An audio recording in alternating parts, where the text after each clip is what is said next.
Bonjour tout le monde. Alors cette vidéo sera différente des autres parce que comme l'indique le titre, il s'agit d'un guide du jeu Identity V. De plus, il s'agit d'une vidéo totalement scriptée, donc pas d'improvisation au cas où vous ne l'aurez pas remarqué, je suis mauvaise. Je vais y présenter les enjeux des parties, les spécificités du gameplay, les différents modes de jeu, ainsi que le vocabulaire que j'utilise, afin que tout le monde soit sur la même ligne et ne s'y perde pas trop, tout en faisant entre guillemets la publicité du jeu. J'aimerais remercier l'un de mes amis qui m'a fait part de sa difficulté à comprendre ce que je disais et qui m'a donné des idées afin de diversifier ma chaîne, ainsi qu'à un autre de mes amis de m'avoir aidé à illustrer cette vidéo en custom. Alors Identity V, abrégé en IDV ou IDV, c'est comme vous voulez, est un jeu de joueur contre joueur au même principe que Dead by Daylight. Il y a une équipe de 4 survivants contre un chasseur. Les survivants doivent décoder 5 machines, qu'on appelle Cypher, puis ouvrir la porte et s'échapper.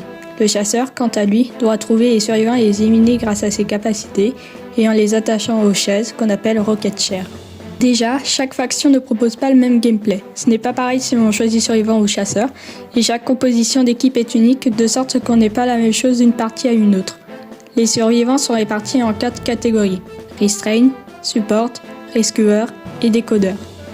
Les Restrain, généralement appelés Kiters, sont spécialisés à restreindre le chasseur. Par exemple, Archer fait partie de cette catégorie grâce à son arc et ses flèches, qui peuvent obliger le chasseur à s'arrêter pendant qu'elle prend de la distance, ou alors elle peut le stun. Parmi les Kiters, nous retrouvons les harasseurs, qui, comme leur nom l'indique, ont pour boulot d'harceler le chasseur. Parmi eux, on trouve Prospector qui, grâce à ses magnets, peut envoyer le chasseur sur des obstacles pour le stun et il peut aussi balloon rescue les survivants. C'est le principe des harasseurs.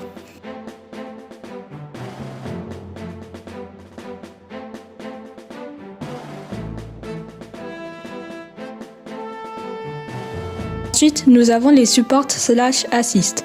Leurs capacités font qu'ils peuvent aider leurs coéquipiers à restreindre le chasseur, ou alors ils ont des capacités qui permettent de soigner. Little Girl est en support grâce à sa téléportation sur ses coéquipiers, où elle peut alors les soigner après, et aussi grâce à Memory Synchronization qui donne des speed boosts.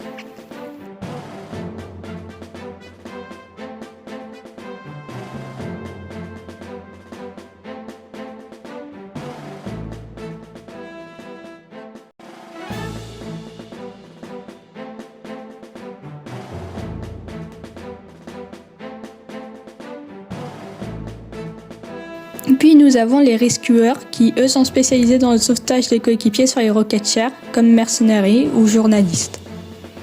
Enfin, nous avons les décodeurs qui eux peuvent décoder les machines plus rapidement. Prisoner est l'un d'eux puisqu'il peut connecter 2 machines entre elles et envoyer du progrès à la machine à l'autre bout. La faction chasseur a différents chasseurs plus ou moins orientés vers une spécialité.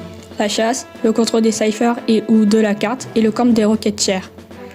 Ceux qui sont spécialisés dans la chasse sont généralement des one-hit hunters, c'est-à-dire qu'ils n'ont que les capacités pour donner un coup à la fois. Par exemple, on a Geisha grâce à ses papillons sur lesquels elle peut foncer.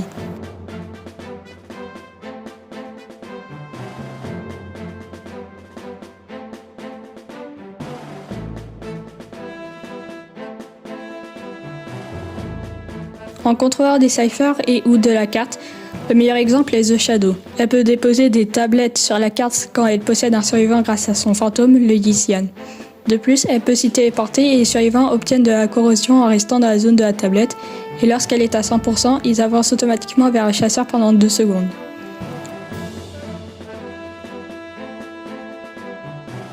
Quant au camp des Rocket Chair, ce sont des Double Hit Hunters ou des Stunners qui peuvent utiliser une capacité pour blesser un survivant de moitié avant d'utiliser leurs attaques, ou alors qui peuvent délayer la rescue jusqu'à la moitié.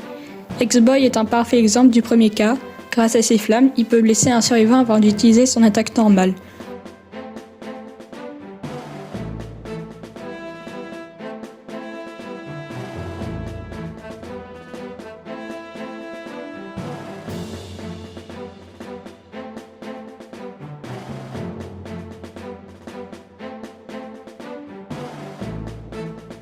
Pour le deuxième cas, on retrouve Disciple qui peut stun les survivants sur place.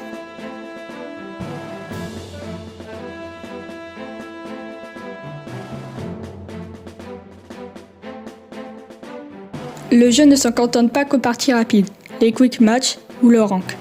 Il y a de nombreux modes de jeu disponibles. Duo Hunter où tout est doublé, sauf le nombre de machines à décoder qui passe à 7, et où les survivants peuvent acquérir des objets pour aller harceler les deux chasseurs. Il y a aussi le mode Blackjack où il faut être au plus proche des 21 points, et si on dépasse cette limite à la fin de chaque round, on est éliminé. Il y a 5 joueurs, on choisit un survivant et un chasseur, qui possèdent comme trait par défaut la téléportation. Le mode Frenzy Rhapsody est une balle aux prisonniers avec des balles spéciales. J'y ai à peine joué, me faisant défoncer, donc je n'ai pas grand chose à rajouter. Même chose pour le mode Chasing Shadow, mode le plus délaissé du jeu. Il s'agit d'une course entre 6 survivants et ils peuvent acquérir sur le terrain des objets pour ralentir les concurrents. Ensuite, nous avons le mode Hide and Seek, un cache-cache. 6 survivants qui peuvent se transformer en objets et acheter des objets pour par exemple bloquer une attaque, contre 2 hunters qui doivent trouver les survivants qui sont cachés. Les deux avant-derniers modes sont basiquement Among Us, Copycat, et Fortnite en duo, Enchanted Forest. Enfin, il y a le solo performance, c'est un 1 contre 1. L'un est survivant, l'autre est chasseur. Il y a une sélection du lieu où on va apparaître et le but du survivant est de contenir le chasseur au maximum, tandis que le chasseur doit down au plus vite le survivant. La partie se finit au down du survivant. Le custom reprend tous les modes de jeu qui existent, ainsi qu'un mode entraînement en solo ou à deux. Après, si tout ça ne vous tente pas, il y a aussi les cartes publiques où vous pouvez juste chill avec des amis, danser et prendre des photos. Donc maintenant, passons au vocabulaire. Kite. Le kite, c'est quand toi ou un de tes coéquipiers est en train de restreindre le chasseur pour laisser du temps aux autres de décoder. Le premier kite est plus important puisque selon le temps que le chasseur prend pour te down, il y aura plus ou moins de progression sur les machines. Stun. C'est quand le personnage qu'on contrôle est incapable de bouger pendant un certain temps. Ça peut être soit survivant, soit chasseur selon les personnes auxquelles tu es contre. Cypher Rush, c'est quand on décode ultra rapidement les 5 machines. Une situation de Cypher Rush, c'est lorsque par exemple 4 cyphers ont été décodés avant l'accélération du décodage. Et ça c'est assez pénible pour le hunter. Palette Stun. Un palette stun, c'est quand le chasseur se fait écraser par une palette et est incapable de faire quoi que ce soit pendant quelques secondes. Palette Man Game, Window Man Game, c'est lorsqu'à une palette ou à une fenêtre, il y a une sorte de stand-by où on se demande qui agira le premier. Avec les palettes, le chasseur doit éviter de se faire palette stun tout en réussissant à attaquer le survivant. Le survivant, quant à lui, doit éviter le coup tout en réussissant ou non à palette stun le chasseur. Down, c'est lorsqu'un survivant est à terre, obligé de se soigner avant de pouvoir faire quoi que ce soit. Ou alors il peut bouger et se diriger vers le donjon, mais ça c'est très rare comme situation. Et Terror Shock. Abrégé TS, ça permet de donner instantanément un survivant qui est dans une interaction avec un autre survivant, soit ou alors avec une palette ou une fenêtre qui traverse, ainsi qu'une rocket chair.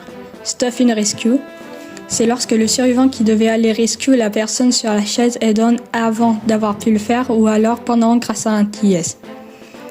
Il y a des maintenances toutes les semaines, les jeudis, donc il y a toujours du contenu. Là, si vous décidez d'installer le jeu, vous verrez que nous sommes en plein dans Call of the Abyss, abrégé KOA, pour le grand tournoi international de l'année, mais on en reparlera dans une autre vidéo. Voilà, c'est tout pour cette vidéo. N'hésitez pas à me dire en commentaire si vous voulez que je clarifie des choses ou si j'en ai oublié.